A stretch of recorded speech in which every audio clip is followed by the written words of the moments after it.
నమస్కారం, welcome to Shilpa TV news. విద్యార్థులు సృజనాత్మకత సాధించాలనే తపన కలిగి చదువును విశ్లేషణాత్మకంగా ప్రయోగాత్మకంగా తెలుసుకుని విద్యనభ్యసిస్తే ఉన్నత స్థాయిలో రాణించగలుగుతారని జిల్లా కలెక్టర్ రాజకుమారి అన్నారు. శుక్రవారం నంద్యాల పట్టణంలోని ఎస్పీజీ పాఠశాలలోని జిల్లా స్థాయి సదరన్ సైన్స్ ఫేర్ కార్యక్రమంలో కలెక్టర్ ముఖ్య అతిథిగా పాల్గొన్నారు. DEO Janardhan Reddy, Samagra Shiksha Abhiyan additional project coordinator Premantha Kumar, పాఠశాల ప్రధాన ఉపాధ్యాయులు, విద్యార్థులు, తల్లిదండ్రులు పాల్గొన్నారు. ఈ సందర్భంగా జిల్లా కలెక్టర్ రాజకుమారి మాట్లాడుతూ విద్యార్థులు పాఠ్యాంశాలను కంఠస్థం చేసే రీతిలో కాకుండా విశ్లేషణాత్మకంగా ప్రయోగాత్మకంగా తెలుసుకుని విద్యనభ్యసిస్తే ఉన్నత స్థితికి చేరుకోవడమే కాకుండా నాయకత్వ లక్షణాలు కలిగి ఉంటారన్నారు. పాఠశాలలో నిర్వహించే వ్యాసరచన, వక్తృత్వ, చిత్రలేఖన, సైన్స్ ఫేర్ లాంటి పోటీ అంశాలలో విద్యార్థులందరూ భాగస్వాములై సృజనాత్మకతను పెంపొందించుకోవాలని విద్యార్థులకు కలెక్టర్ ఉద్బోధించారు. విద్యార్థులు విద్యనభ్యసిస్తున్న వార్షిక పాఠ్యాంశాలలో పాటు అదనపు కరికులాన్ని పెంపొందించుకుంటే పోటీ పరీక్షల్లో నెగ్గుకొచ్చి సామర్థ్యం కలిగి ఉంటారన్నారు. విద్యార్థులు ఖాళీ సమయాల్లో మొబైల్ ఫోన్లకు బానిస కాకుండా ఎల్లప్పుడూ మెదడుకు పని పెడుతూ మేధస్సు సంపత్తిని పెంపొందించుకోవాలని కలెక్టర్ సూచించారు. ప్రతికూల ఆలోచనలను పక్కన పెట్టి అనుకూల దృక్పథాన్ని అలవర్చుకుని తోటి విద్యార్థులు, ఉపాధ్యాయులు అందరితో క్రమశిక్షణతో మెలగాలన్నారు. చదువుతో పాటు ఆటపాటలు, ఏదో ఒక లైఫ్ స్కిల్ ఖచ్చితంగా కలిగి ఉండాలన్నారు. తాను చిన్నప్పుడు తల్లిదండ్రుల, ఉపాధ్యాయుల ప్రోత్సాహంతో అన్ని పోటీ పరీక్షల్లో పాల్గొనడం వల్లే కలెక్టర్ స్థాయికి ఎదగగలిగానని ఆమె ఈ సందర్భంగా గుర్తు చేశారు. ఇలాంటి సైన్స్ ఫేర్లలో పాల్గొంటే భవిష్యత్తులో జరిగే పోటీ పరీక్షలకు మంచి పునాదిగా ఉంటుందన్నారు. ఇలాంటి అవకాశాలను అందిపుచ్చుకొని విద్యార్థులు ప్రతి పోటీ అంశంలో పాల్గొనేందుకు ఉత్సాహం చూపాలన్నారు. ఈ కార్యక్రమంలో సమగ్ర శిక్ష సెక్టోరల్ అధికారులు తదితరులు పాల్గొన్నారు.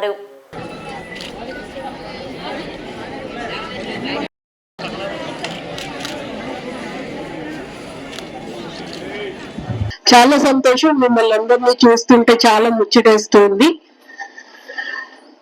నేను ఫస్ట్ టైం సైన్స్ ఫేర్ లో 9th క్లాస్ లో ఉన్నప్పుడు పార్టిసిపేట్ చేశాను. నేను ఎగ్జిబిట్ చేసిన ప్రాజెక్ట్ ఏంటి అంటే డిజాస్టర్ మేనేజ్మెంట్ ఎలా చేయాలి. డిజాస్టర్ లో చాలా ఉంటాయి. సైక్లోన్స్ ఉంటాయి, ఫ్లడ్స్ ఉంటాయి, ఫ్లాష్ ఫ్లడ్స్ ఉంటాయి, హెవీ రెయిన్స్ ఉంటుంది, డ్రౌట్ ఉంటుంది. ఈ మధ్యన వచ్చిన కోవిడ్ కూడా బయోలాజికల్ డిజాస్టర్. అంటే డిజాస్టర్ అన్నది మేనేజ్ చేయడం అన్నది చాలా డిఫికల్ట్ టాస్క్. ఎందుకంటే ప్రిపేర్నెస్ చాలా ఎక్కువ ఉండాలి. సో అప్పుడు నేను ఎగ్జిబిట్ చేసింది ఏంటి అంటే ఏదైనా సైక్లోన్ వచ్చేటప్పుడు మనం టీవీలో చూస్తూ ఉంటాం. మొదటి సూచిక, మొదటి ప్రమాద హెచ్చరిక జారీ చేశారు, రెండో ప్రమాద హెచ్చరిక జారీ చేశారు. అలా చాలా ఉంటాయి. 3, 4, 5, 6, 7, 8 మీరు చూస్తూ ఉంటే చాలా ఎక్కువ ఉంటాయి. సో ఆ ప్రమాద హెచ్చరికలన్నీ లైన్ గా పెట్టి ఎగ్జిబిట్ చేశాను అనమాట. That was selected for the state level. So మిమ్మల్ని అందరిని చూస్తూ ఉంటే నాకు అదే గుర్తొస్తుంది. ఆ రోజు నాకేం తెలియదు, ఎందుకు నాకు నా టీచర్స్ గైడ్ చేశారు. వాళ్ళే మాక్సిమం మెటీరియల్ అంతా వాళ్ళే రెడీ చేసేసారు. నేను అక్కడ నిల్చుని చెప్పడమే. కానీ ఈ రోజు అనిపిస్తుంది, ఆ రోజు నా ఎగ్జిబిట్, ఈ రోజు నా కెరీర్ లో గానీ ఏదన్నా ఇష్యూ డీల్ చేసినప్పుడు గానీ ఎలాంటి ఫౌండేషన్ వేసిందా అని. అందుకు నేను మీ అందరికి ఏం చెప్తున్నానంటే, ఇక్కడ ఉండే చాలా మంది పిల్లలు సైన్స్ అండ్ ఎలైట్ సెక్టార్స్ లో గానీ లేదు అంటే మ్యాథమెటిక్స్ లో గానీ మీరు చాలా ప్రదర్శనలు ఇక్కడ పెడుతూ ఉన్నారు. టీచర్స్ సహాయంతో చేశారు, తల్లిదండ్రుల సహాయంతో మీరు ఆ ఎగ్జిబిట్స్ అన్ని చేశారు. అది ఒక ఆపర్చునిటీ, అంటే ఒక అవకాశాన్ని మీరు అందిపుచ్చుకున్నారు. ఫస్ట్ ఒక స్టూడెంట్ గా మీరు నేర్చుకోవాల్సింది ఏంటంటే ఏ ఆపర్చునిటీ ఉన్నా, అది ఇది సైన్స్ ఫేరా అని కాదు, ఎలక్ట్యూషన్, ఎస్ఏ రైటింగ్, ఏదన్నా కూడా గ్రూప్ డిస్కషన్, ఏ విషయంలోనన్నా ఖచ్చితంగా పార్టిసిపేట్ చేయాలి. సో నాకు ఫస్ట్ ప్రైజ్ వస్తుందా, సెకండ్ ప్రైజ్ వస్తుందా, నాకు రాలేదా అన్నది ముఖ్యం కాదు. ఫస్ట్ మీరు నేర్చుకోవాల్సింది ఏంటంటే పార్టిసిపేషన్ ఈజ్ మోస్ట్ ఇంపార్టెంట్. ఖచ్చితంగా ఇలాంటి అవకాశాన్ని మీరు అందరూ కూడా అందిపుచ్చుకోవాలి. ఇలాంటి అవకాశం మనకి ఏదన్నా కరికులంలో చదువుతాం. మనం అన్ని సబ్జెక్ట్స్ ఉంటే కరికులంలో చదువుతాం. కరికులంతో పాటు ఎక్స్ట్రా కరికులర్ యాక్టివిటీస్ ఖచ్చితంగా ప్రతి స్టూడెంట్ కి వచ్చి ఉండాలి.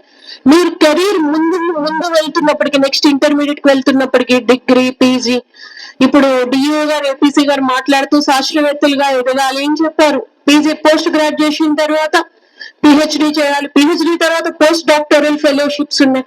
ఇవన్నీ కూడా ఒక సైంటిస్ట్ గా మీకు ఎదగడానికి ఉపయోగపడతాయి. అంటే ఆ తపన మీలో ఉండాలి. ఆ తపన ఉంటేనే మీరు ఆపర్చునిటీని అందుకోగలరు. మరి మన నంద్యాల జిల్లాలో విద్యార్థులందరూ కూడా ఎంతో ఆసక్తిగా మరి ఈ విద్యా వైజ్ఞానిక ప్రదర్శన కార్యక్రమంలో పాల్గొన్నారు. ఇందులో మరి సైన్స్ అంటే మనకు ఎంత అద్భుతంగా అభివృద్ధి చెందుతుంది, అందులో దాని వేగాన్ని అందుకునే విధంగా పిల్లలను కూడా మనం తీర్చిదిద్దడానికి ఇట్లాంటి అద్భుతమైన ప్రదర్శనలు చాలా పిల్లలకి చక్కగా ఉపయోగపడతాయి.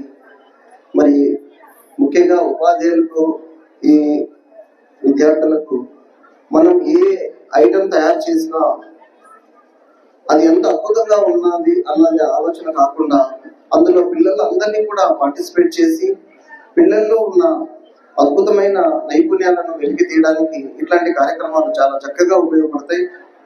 ఈరోజు నంద్యాల ఎస్పీజీ హై స్కూల్ నందు జిల్లా విద్యా వైజ్ఞానిక ప్రదర్శన ప్రారంభం జరిగింది.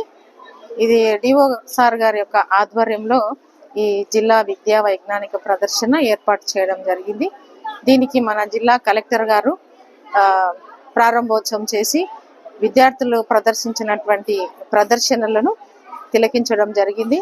విద్యార్థులకు మంచి ఇన్స్పిరేషనల్ మెసేజ్ ఇస్తూ మరి మంచి చక్కటి ప్రదర్శనలు ప్రదర్శించాలని చెప్పేసి మరి విద్యార్థులకు స్ఫూర్తిదాయకంగా మరి మేడం గారు తను 9th క్లాస్లో ఉన్నప్పుడు చేసినటువంటి ప్రదర్శన, డిజాస్టర్ మేనేజ్మెంట్ 9th క్లాస్లో ఉన్నప్పుడు చేసినారు అనేది దాని గురించి విద్యార్థులకు వివరించి మరి ఇంకా భవిష్యత్తులో మంచి ఇలాంటి చక్కటి సైన్స్ ఫేర్స్ కండక్ట్ చేయాలని చెప్పేసి అధికారులకు అందరికీ కూడా చెప్పడం జరిగింది.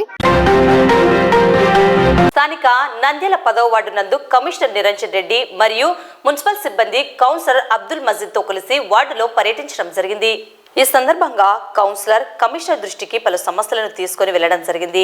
ముఖ్యంగా పబ్లిక్ స్థలాల్లో మరియు ప్రజలు ఎక్కువగా తిరిగే ప్రదేశాల్లో చెత్తను మున్సిపల్ సిబ్బంది త్వరగా తొలగించే విధంగా చూడాలని కోరారు.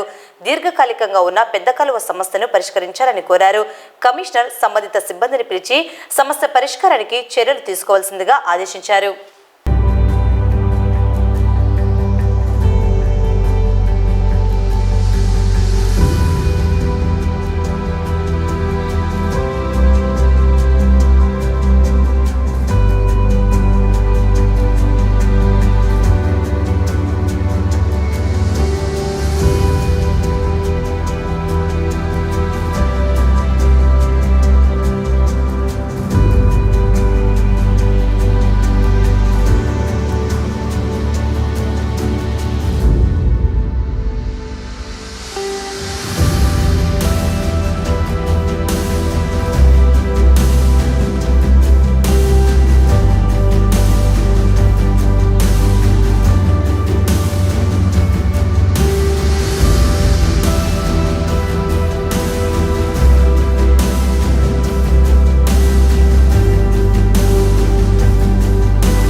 నంద్యాల జిల్లా మసీదుపురం గ్రామంలో నూతన సంవత్సర వేడుకల సందర్భంగా టీడీపీ వర్గానికి చెందిన వారు వైసీపీ వర్గానికి చెందిన దళితులపై దాడికి పాల్పడి తీవ్రంగా గాయపరిచారు. సంతోషంగా నూతన సంవత్సర వేడుకలను జరుపుకుంటున్నారన్న అక్కసుతో దాడికి పాల్పడ్డారు. ఈ దాడిలో నరసింహులు, దానమ్మ మరో 2 తీవ్రంగా గాయపడ్డారు. వీరిని వెంటనే నంద్యాల జిల్లా సర్వజన హాస్పిటల్కు తరలించి చికిత్స అందిస్తున్నారు. గ్రామంలో నూతన సంవత్సర శుభాకాంక్షలు తెలుపుతున్న ఫ్లెక్సీ బ్యానర్లను చూసి ఓర్వలేక అక్కసుతో టీడీపీ వర్గీయులు ఘర్షణకు దిగి దాడి చేశారని బాధితులు ఆరోపిస్తున్నారు. టీడీపీ వర్గీయులు ఇళ్ల వద్దకు వెళ్లి ఆడవారు, పిల్లలు, వృద్ధులని చూడకుండా రాళ్లతో, కర్రలతో దాడి చేశారని వాపోయారు. పోలీసులు తమకు రక్షణ కల్పించాలని వేడుకుంటున్నారు. గాయపడిన వృద్ధ మహిళ మాట్లాడలేని పరిస్థితిలో తనపై జరిగిన దాడిని పేర్కొన్నది.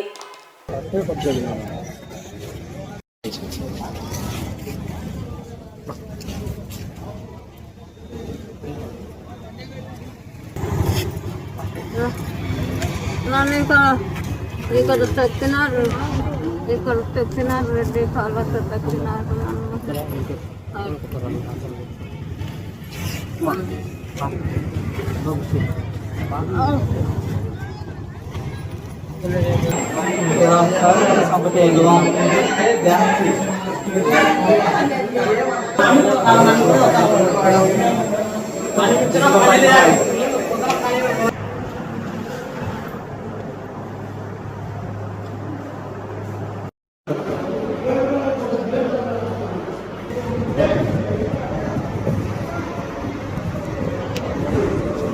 పోయినాయి నన్ను సన్నగాడు కొట్టినాడు, రాజేష్ కొట్టినాడు సార్. ఇలా సండలో ఇడిపోయినా ఇడ ఎక్కి తొక్కినాడు సార్. పడిపోయిన నేను దావాలని సార్. ఇంటికి వచ్చి గడ్డతో ఆకింది వాళ్ళు కొట్టినారు సార్. మా ఇంట్లోకి వచ్చి ఉండలేము సార్. ఆడలను అందరినీ కొట్టినాడు సార్. దండం చేస్తా సార్. ఏంటంటే సార్ వాళ్ళు టీడీపీ నుంచి ఏదో మా ఖాళీ వచ్చి మా పిల్లడు దావకుంటే మా పిల్లడు అంటే మా పిల్లలు కొడుతుంటే మేము పోయినాం సార్. పోయిన అందరినీ వచ్చి వైఎస్ఆర్లో అందరినీ వచ్చి టీడీపీ కొట్టినారు సార్. రాళ్ళదాడి చేసి ఆడేళ్ళను వాళ్ళను బట్టలు చెప్పి ఆడేళ్ళను అంతా నానా విధంగా చేసినారు సార్. మా వాళ్ళు సంపన్నీకి వచ్చినారు సార్ 6 మంది. దాంట్లో సంపన్నీకి వచ్చినారు సార్ 6 మంది. ఏంటంటే ఫ్లెక్సీ కట్టాం సార్ మేము వైఎస్ఆర్ వాళ్ళు టీడీపీలు ఎక్కువ నిన్నటాల వచ్చి మా అదాయితం చేస్తున్నారు సార్ అందరూ వచ్చి. పాత కక్షలు అంటే పాత కక్షలు ఉన్నాయి సార్. వాళ్ళు మేము ఫస్ట్ నుంచి వైఎస్ఆర్ ఉన్నాం సార్.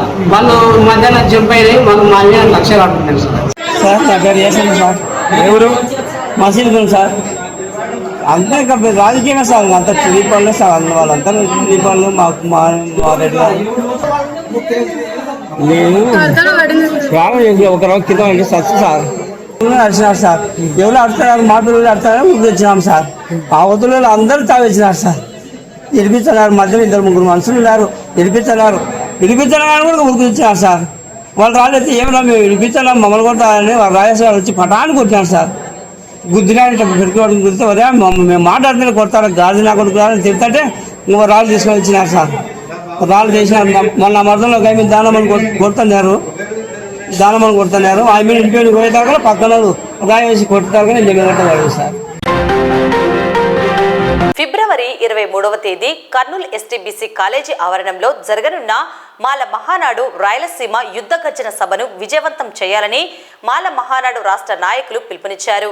ఈ మేరకు ముఖ్యంగా మాల మహానాడు గౌరవాధ్యక్షులు మేకల లింగస్వామి ఆధ్వర్యంలో నంద్యాలలో సన్నాహక సమావేశాన్ని నిర్వహించారు. ఈ సందర్భంగా మాల మహానాడు రాష్ట్ర నాయకులు మాట్లాడుతూ ఫిబ్రవరి 23వ తేదీ కర్నూలు ఎస్టీబీసీ కాలేజీ ఆవరణంలో జరగనున్న మాల మహానాడు రాయలసీమ యుద్ధ గర్జన సభకు నంద్యాలలోని మాల జాతీయులందరూ హాజరై సంఘటిత శక్తితో ఐక్యతను చాటి చెప్పాలని కోరారు.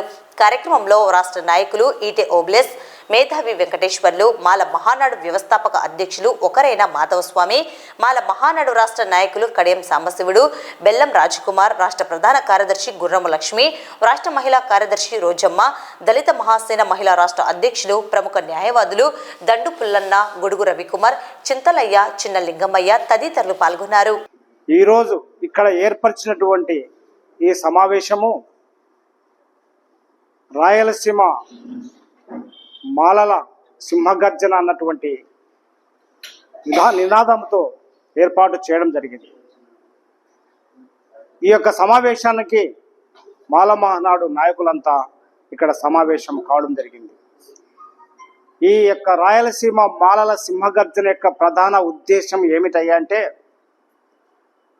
సుప్రీంకోర్టులో ఇచ్చినటువంటి తీర్పు మాలలకు వ్యతిరేకంగా ఉంది కాబట్టి ఈ వర్గీకరణను ఎలాంటి పరిస్థితుల్లో అమలు చేయకుండా ఈ యొక్క ప్రభుత్వానికి సరైన రీతిలో చెప్పాలన్నటువంటి సదుద్దేశంతో ఏర్పరిచినటువంటిది ఈ యొక్క మాల మహానాడు సమావేశం.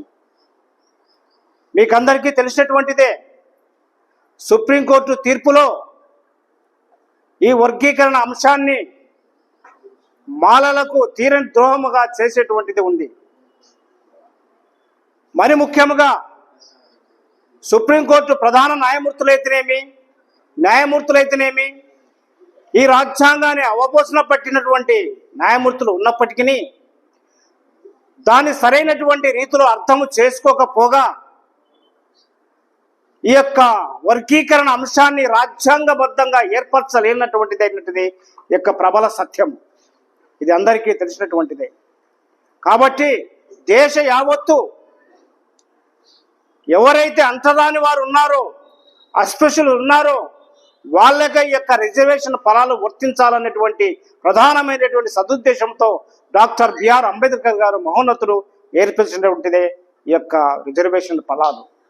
అయితే ఈ రిజర్వేషన్ ఫలాలు తమ ప్రతిభను బట్టైనా కానీ, తమ యొక్క అక్షరాస్యతను బట్టయితేనేమో కానీ, తమ ప్రజ్ఞ బట్టయితేనేమో కానీ, విజ్ఞానాన్ని బట్టయితేనేమో కానీ ఈ రిజర్వేషన్ ఫలాలు ప్రతి ఒక్క కులములో పొంది ఉన్నటువంటిది వాస్తవం. అయితే దీనికి వ్యతిరేకమైన ధోరణిలో చేస్తున్నటువంటి వైనాన్ని ప్రతి ఒక్క మాల జాతీయుడు ఖండిస్తున్నటువంటి వాస్తవం. కాబట్టి కర్నూలులో జరగబోయేబట్టి 23వ తేదీ ఫిబ్రవరిన పెద్ద ఎత్తున ఈ యొక్క మాల మహానాడు సమావేశం ఏర్పాటు చేయడం జరుగుతుంది. చాలా బహిరంగ సభ జరుగుతుంది. ఎస్టీబీసీ కాలేజీలో యొక్క మాల మహానాడు సమావేశాన్ని బహిరంగంగా ఏర్పాటు చేయడం జరుగుతుంది. కాబట్టి ప్రతి ఒక్క మాల జాతీయులు సంఘటిత శక్తితో, ఏకీకృత వాతావరణంతో ప్రతి పల్లెలో తమ యొక్క వాణిని వినిపిస్తూ ఈ యొక్క సమావేశానికి అందరినీ సమాయత్తము చేయవలసిందిగా కోరుతూ ఇంతటితో ముగిస్తున్నాను. Thank you.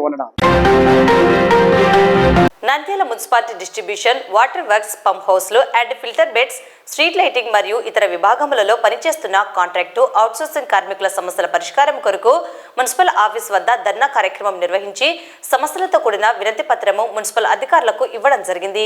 అనంతరం మాట్లాడుతూ గత ప్రభుత్వ హయాంలో 21 రోజుల సమ్మె సందర్భంగా అధికారంలోకి రాకముందు టీడీపీ నాయకులు అన్ని రకాల సమస్యలను ప్రస్తుత సీఎం, డిప్యూటీ సీఎంతో సహా టీడీపీ ప్రభుత్వం వస్తే నెరవేరుస్తుందని హామీలు ఇచ్చారని, దాదాపు 7 నెలలు కావస్తున్నా ఏ ఒక్క హామీని నెరవేర్చకుండా మున్సిపల్ కార్మికుల సమస్యల పట్ల నిర్లక్ష్యం వహిస్తున్నారని విమర్శించారు.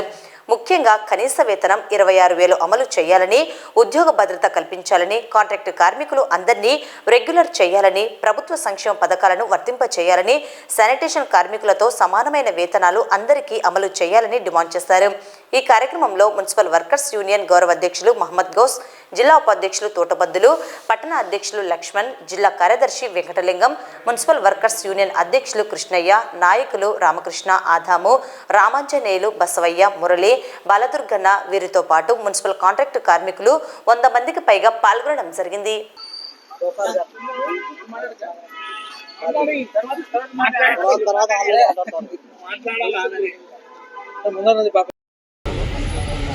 ఏం కాదు, ఈరోజు చెక్ చేసాం.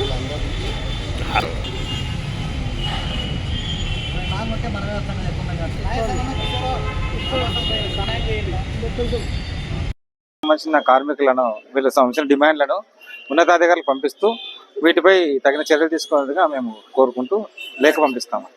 అన్ని మున్సిపాలిటీలలో ఉన్నటువంటి ఇంజనీరింగ్ కార్మికులందరూ, వాటర్ వర్క్స్, ఎలక్ట్రిసిటీ, ఇంజనీరింగ్ కార్మికులందరూ కూడా వాళ్ళ సమస్యలు పరిష్కరించాలని చెప్పేసి అన్ని మున్సిపల్ కార్యాలయాల దగ్గర ధర్నా కార్యక్రమం నిర్వహిస్తున్నాం. ఈ ధర్నా కార్యక్రమం ప్రధాన ఉద్దేశం, గత ప్రభుత్వంలో సమ్మె చేసినప్పుడు అప్పుడున్నట్టు ప్రభుత్వం అనేక హామీలు ఇచ్చింది. కానీ ఎన్నికలు అయిపోయిన తర్వాత ఆ ప్రభుత్వం పోయి కొత్త ప్రభుత్వం వచ్చింది. కానీ కొత్త ప్రభుత్వం వచ్చిన తర్వాత కూడా ఇప్పటికి 7 నెలలైంది. గత 7 నెలల నుంచి కూడా గత ప్రభుత్వం ఇచ్చిన హామీలు నెరవేర్చాలని చెప్పేసి CI2 ఆధ్వర్యంలో రాష్ట్ర వ్యాప్తంగా పోరాటం చేయడం అనేది జరుగుతూ ఉంది. మన నంద్యాలకు వచ్చేసరికి అనేక పర్యాయాలు చైర్మన్ గారికి, కమిషనర్ గారికి, అట్లే గత కౌన్సిల్లో మొత్తం కౌన్సిలర్లందరికీ కూడా సమస్యల మీద వినతి పత్రాలు ఇవ్వడం జరిగింది. అట్లే మంత్రి గారికి కూడా, మంత్రి ఫరూక్ గారికి కూడా సమస్యలు వివరించి వినతి పత్రం ఇవ్వడం జరిగింది. అందరూ చేస్తామని చెప్పడం తప్ప ఇంతవరకు ఎటువంటి సమస్యలు పరిష్కరించిన పరిస్థితి లేదు. ఈరోజు ప్రధానంగా లోకల్గా ఉండే సమస్యలన్నా కూడా లోకల్ అధికారులు, మున్సిపల్ కౌన్సిల్ పరిష్కరించవచ్చు. ఈరోజు స్కిల్డ్, సెమీ స్కిల్డ్ పేరు మీద వేతనాలు ఇవ్వాలని అడుగుతా ఉన్నాం. అది లోకల్గా కౌన్సిల్ అనుకుంటే చేయొచ్చు, కానీ అది కూడా చేసే పరిస్థితి లేదు. అట్లే చనిపోయిన కుటుంబాలు, దాదాపు 3 కుటుంబాలు చనిపోయి దాదాపు 1.5-2 సంవత్సరాలు అవుతుంది. వాళ్ళకి ఇంతవరకు పోస్టింగ్ ఇచ్చిన పరిస్థితి లేదు. మరి అదేవిధంగా మున్సిపల్ వర్కర్లు ఈరోజు ధరలు విపరీతంగా పెరిగిపోతున్నాయి. ప్రభుత్వమే కరెంటు ఛార్జీలు పెంచింది, ధరలు పెరిగిపోతున్నాయి. కానీ జీతాలు పెంచే పరిస్థితి ఉండడం లేదు. అట్లే సంక్షేమ పథకాలు కూడా ఇచ్చే పరిస్థితి లేదు. మరి ప్రభుత్వం ఏమో చంద్రబాబు నాయుడు గతంలో మున్సిపల్ వర్కర్లు అందరూ సమ్మె చేసినప్పుడు మా ప్రభుత్వం వస్తే మేము మీ సమస్యలన్నీ పరిష్కరిస్తామని చెప్పేసి ఎక్కడికెక్కడ తెలుగుదేశం నాయకులు హామీలు ఇవ్వడం జరిగింది. మరి ఇచ్చిన హామీ నెరవేర్చండియా మీరైనా అంటే పట్టించుకునే పరిస్థితి లేదు. ఒక పక్క చంద్రబాబు నాయుడు గారు రోజు పత్రికలు చూస్తే చాలా పెద్ద ఎత్తున పెట్టుబడులు వస్తున్నాయి, ఉద్యోగాలు వస్తున్నాయని చెప్తున్నాడు. ఉన్న ఉద్యోగస్తులకే జీతాలు ఇచ్చే పరిస్థితి లేదు, జీతాలు పెంచే పరిస్థితి లేదు. కాబట్టి ఇప్పటికైనా రాష్ట్ర ప్రభుత్వం వెంటనే ఏవైతే మున్సిపల్ వర్కర్లకు గత ప్రభుత్వం ఇచ్చిన హామీలు నెరవేర్చాలి. అట్లే ఈ ప్రభుత్వం కూడా సంక్షేమ పథకాలు అమలు చేయాలి. దీంట్లో భాగంగానే ఈరోజు ధర్నా నిర్వహిస్తున్నాం. రేపు 10వ తేదీ రాష్ట్ర వ్యాప్తంగా అన్ని మున్సిపల్ పట్టణాలలో నిరసన దీక్షలు కూడా చేయబోతున్నాం. కాబట్టి ఇప్పటికైనా ప్రభుత్వం స్పందించాలని చెప్పేసి మేము CI2గా డిమాండ్ చేస్తా ఉన్నాం. కమిటీ పిలుపులో భాగంగా ఈరోజు ధర్నా నంద్యాల మున్సిపాలిటీ నంద్యాల జిల్లాలో మున్సిపాలిటీ ఎదుట ధర్నా చేయడం జరుగుతుంది. ప్రధానమైన డిమాండ్స్ ఏమంటే 21,000 జీతం ఒకే డిపార్ట్మెంట్లో ఇంజు సెక్షన్కి ఒక చూపు, శానిటరీకి ఒక చూపు చూస్తున్నారు. శానిటరీలో ఇచ్చిన మాదిరిగా 21,000 జీతము ఇవ్వాలని కోరుకుంటున్నాము. రాష్ట్ర వ్యాప్తంగా ఈరోజు మున్సిపల్ కార్మికుల సమస్యలను పరిష్కారం చేయాలని కోరుతూ మున్సిపల్ కార్యాలయాల ముందు CI2 ఆధ్వర్యంలో ధర్నా కార్యక్రమాలు నిర్వహించడం జరుగుతుంది. రాష్ట్ర వ్యాప్తంగా వార్డుల్లో పనిచేసే కాంట్రాక్ట్ వర్కర్స్, ఇంజనీరింగ్ సెక్షన్లో వాటర్ వర్క్స్, ఎలక్ట్రిసిటీలో పనిచేసే కాంట్రాక్ట్ వర్కర్స్ అందరూ వాళ్ళ సమస్యలు పరిష్కరించాలని ధర్నా కార్యక్రమం జరుగుతూ ఉంది. సమాజంలో అసమానతలు రూపుమాపిన మొదటి మహిళా ఉపాధ్యాయురాలు సావిత్రిబాయి పూలే 194వ జయంతి సందర్భంగా బీసీ కుల సంఘాల ఆధ్వర్యంలో శుక్రవారం నాడు నంద్యాల PMR కళాశాలలో ఘనంగా నివాళులు అర్పించారు. కార్యక్రమంలో బీసీ కుల సంఘ నేతలు MVRPS రాష్ట్ర అధ్యక్షులు పులికొండన్న, జిల్లాల శ్రీరాములు హాజరయ్యారు. వారు మాట్లాడుతూ బాలికల మహిళల విద్య కోసం పనిచేసిన భారతదేశపు మొదటి మహిళా ఉపాధ్యాయురాలు, బాలికలకు మహిళలకు విద్యాజ్యోతిగా, సంస్కరణవాదిగా, నేటి బాలికలకు మహిళలకు ఆదర్శ తొలి మహిళా గురువు సావిత్రిబాయి పూలే అని కొనియాడారు. సాంఘిక దురాచారాలకు, బాల్య వివాహాలకు వ్యతిరేకంగా ప్రజలను చైతన్యపరుస్తూ పోరాటం చేశారని తెలిపారు. ఆజన్మంతం తాడిత పీడిత వారి ఉన్నతికై పరితపించిన ఉద్యమకారునిగా, కులాలకు అతీతంగా విద్య ద్వారానే స్త్రీ విముక్తి సాధ్యపడుతుంది అని నమ్మిన వ్యక్తి అని కొనియాడారు. స్త్రీ అనాగరిక కట్టుబాట్ల మీద గలమెత్తిన వ్యక్తి సావిత్రిబాయి పూలేని ప్రతి ఒక్కరూ ఆదర్శంగా తీసుకుని వారి ఆశయ సాధనకు కృషి చేయాలని వారు పిలుపునిచ్చారు. ఈ కార్యక్రమంలో మహిళా నేతలు అరుణ, చంద్రకుమారి, బీసీ కుల సంఘ నేతలు బాబు, నగేష్, కమలాపురి, శ్రీరాములు, ఎర్రగుంట్ల హరి, పరమేష్, కుమార్, నిఖిల్, మహేష్, నందివర్గం నగేష్ తదితరులు పాల్గొన్నారు. శ్రీమతి సావిత్రిబాయి పూలే గారి జయంతి సందర్భంగా ఈరోజు మరి దేశంలో అన్ని చోట్ల వారి యొక్క వర్ధంతి జరుపుతూ ఉన్నారు. ఈ రాష్ట్ర ప్రభుత్వం కూడా మరి ఆ రోజు అస్పృశ్యత, కుల నివారణ కోసం మరి అట్టడుగు వర్గాలను విచ్ఛిన్నం చేస్తున్నటువంటి సందర్భంలో జ్యోతిరావు గారి పూలే గారు ఆ రోజు వారి శ్రీమతి గారికి విద్య నేర్పి, ఆ తర్వాత ఆమె ద్వారా గ్రామాల్లో పర్యటన చేసి విద్య నేర్పించి కళాశాలలు, స్కూళ్ళు ఆ రోజే ప్రారంభించడం జరిగింది. అట్లాంటి సావిత్రిబాయి గారి పూలేను రాష్ట్ర ప్రభుత్వం సెలవు దినంగా ప్రకటించాల్సినటువంటి అవసరం ఉండేది. కానీ ప్రకటించకపోవడం చాలా దురదృష్టకరం. ఈ నంద్యాల జిల్లా అయినప్పటికీ కూడా ఆమె విగ్రహాన్ని కూడా ఏర్పాటు చేయకపోవడం ఇది దుర్మార్గం. ఖచ్చితంగా ఇట్లాంటి మహనీయుల యొక్క చిత్రపటాలని, విగ్రహాన్ని మరి నంద్యాల నడిఒడ్డున ఏర్పాటు చేయాలని చెప్పి గౌరవ ముఖ్యమంత్రి వర్యులు, మంత్రివర్యులు కూడా బీసీ సంఘాలు, అన్ని సంఘాల తరఫున విజ్ఞప్తి చేస్తా ఉన్నారు.